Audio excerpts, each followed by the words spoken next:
係咪成日都講啊？我想變好啊，我想發達啊，就咁叫咧冇用㗎喎。點解呢一啲願望喺現實好難實現到呢？因為你諗啊，其實咧只不過係一個諗法，而係你要講我成為呢一啲人，我係去肯定自己。改運嘅最高層次就係由本質改變你對自己嘅身份定義而開始嘅。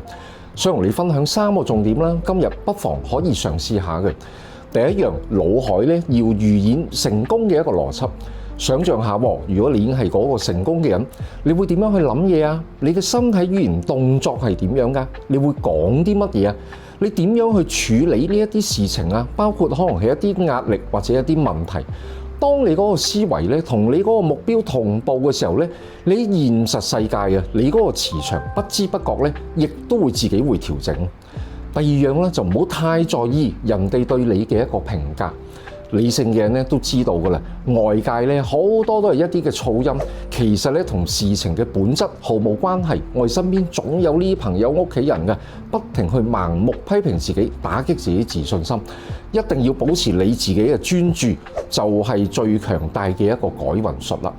第三樣咧，我哋睇嘢咧就要睇長期嘅一個優勢。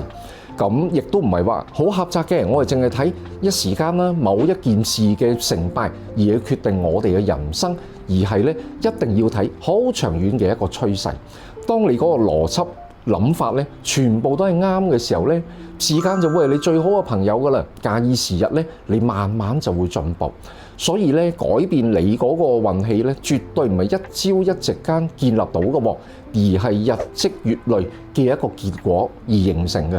所以咧，我都希望咧，你能夠理性去思考啦，亦都可以喺現實生活之中咧，創造你嘅未來。如果你人生抉擇啦，需要一份邏輯同埋一個命理結合嘅一個參考建議咧，隨時都可以 DM 我嘅喎。咁亦都可以咧，大家可以了解下嘅。